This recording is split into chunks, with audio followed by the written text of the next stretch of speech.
Je tiens à préciser qu'avant de commencer cette vidéo, il faut impérativement avoir vu le film Ant-Man et la Guêpe Quantumania. Donc si vous n'avez pas vu ce film, allez le voir et revenez quand vous l'avez vu, sinon ça vous spoilerait toute la fin du film.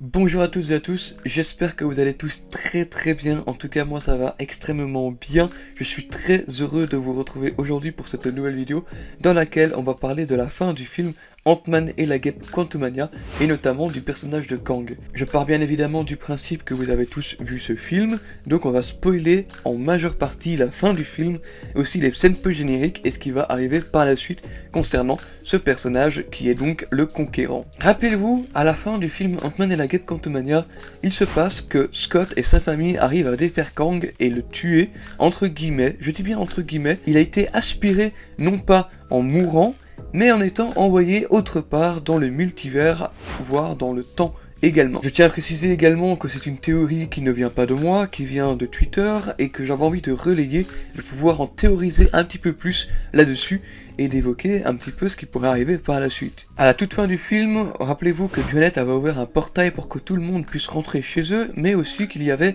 également un moteur multiversel, je sais plus si c'est comme ça qu'il l'appelle, mais en gros ce moteur multiversel permettait à tout le monde de sortir de cette zone quantique et d'apparaître quelque part dans le multivers. Et c'est là en fait tout l'intérêt de la théorie, c'est que Kang a été aspiré par ce moteur multiversel, mais que ce dernier ne serait pas mort selon moi, mais plutôt toujours vivant, envoyé dans une autre timeline et voire peut-être dans un autre univers. Et donc la toute fin du film est aussi très intéressante quand on pense que Scott, il fit sa petite vie, mais qu'il a quand même un doute de savoir si il a réussi, s'il l'a vraiment éliminé.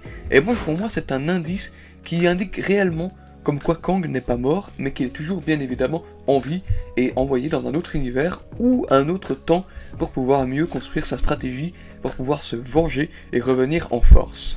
Après, il est vrai que dans ce film, il a perdu, mais il n'a pas réellement perdu. Il a baissé ses gardes à cause de son ego, il s'est laissé aller, il s'est laissé entraîner, on va dire, et donc pour moi, il va mieux se préparer par la suite pour pouvoir mieux rebondir et non seulement s'attaquer aux Avengers que l'on connaît, mais possiblement aussi au Conseil des Kang que l'on voit en scène post-générique. Oui, selon moi, Kang le Conquérant sera forcément contre le Conseil des Kang parce que ce sont eux qui l'ont exilé, car il était beaucoup trop dangereux, beaucoup trop puissant, et donc il ne faisait pas confiance à ce Kang qui aurait permis donc de faire la première guerre multiverselle et qui aurait été beaucoup trop violent pour pouvoir être gérable. En fait, il était vraiment ingérable. Scott, à la fin du film Ant-Man et la Guêpe, se pose beaucoup de questions, de savoir s'il a réellement gagné. Toutes ces questions pourraient nous laisser penser à croire que c'est par rapport au Conseil des Kang, que l'on voit en scène post-générique par la suite, que c'est tous ces nouveaux Kang qui vont être de nouveau la menace. Moi je reste bien convaincu que c'est bien du Kang qu'il a vaincu qui parle,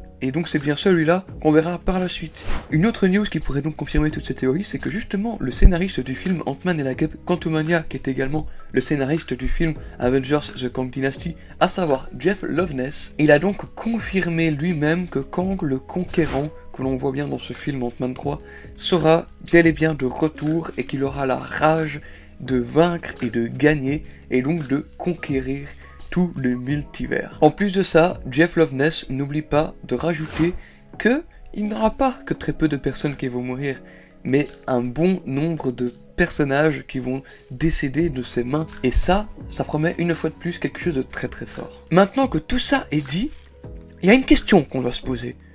Où est Kang? Où est-il? Est-ce qu'il a été envoyé dans un autre univers? Est-ce qu'il a été envoyé dans une autre timeline?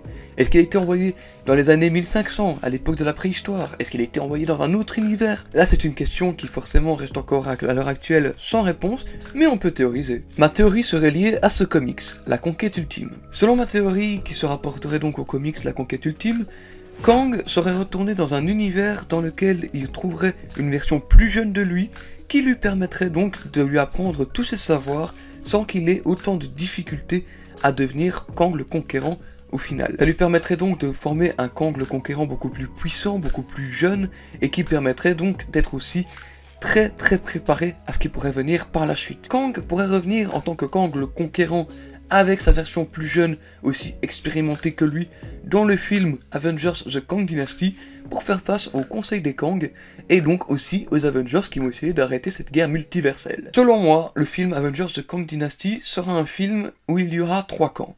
Le premier camp des Avengers, donc avec tous les Avengers comme on connaît, tout ce qui commence à se former, toutes les équipes dans la vidéo que j'avais déjà évoquée il y a quelques mois. On aurait aussi d'un autre côté le Conseil des Kang, tous les différents Kang, la dynastie de Kang qui viendrait donc chercher à vaincre de nouveau ce Kang exilé. Et donc de l'autre côté aussi le nouveau Kang avec son apprenti qui eux chercheraient donc à vaincre tout ce Conseil des Kang pour être enfin les seuls uniques Kang conquérant tous les multivers. Je me dis que s'il y a vraiment une guerre par rapport à tout ça et que Kang parvient à défaire le Conseil des Kang, il se pourrait qu'il devienne vraiment le maître du multivers et puisse ensuite créer son propre Battle World pour ensuite teaser Secret Wars par la suite. Voilà, un peu, avec un petit peu de rumeurs, un petit peu de théories qu'on en a sur certaines choses qui sont venues à la fin du film Ant-Man and the Wasp Quantumania, j'avais envie d'élaborer un petit peu mes théories, et tirer sur la chose et créer de nouvelles choses. Ce sont les théories que je propose. Je me dis pourquoi pas ça pourrait se passer comme ça serait vraiment une autre approche du côté de l'histoire de la dynastie de Kang et aussi de Secret Wars. Donc ça pourrait être très intéressant d'aborder ce sujet de cette façon-là, et donc de pouvoir réécrire Secret Wars, non pas comme dans le comics, où c'est Fatalis qui prend vraiment tout le contrôle, mais plutôt un Kang beaucoup plus expérimenté, avec un apprenti, qui pourrait donc être à l'origine de ce Battle World dans lequel il y aurait tout ce conseil des Kang, mais aussi les Avengers qui s'affronteront. Donc je me dis que ça pourrait se dérouler comme ça, donc à vous de voir si vous pensez que cette théorie tient la route ou pas. Moi ça me plaît beaucoup, donc dites-le moi en commentaire, j'y répondrai bien évidemment avec plaisir. Ceci étant dit, il ne me reste plus qu'une chose à vous dire, c'est à la prochaine pour de nouvelles vidéos, à très bientôt.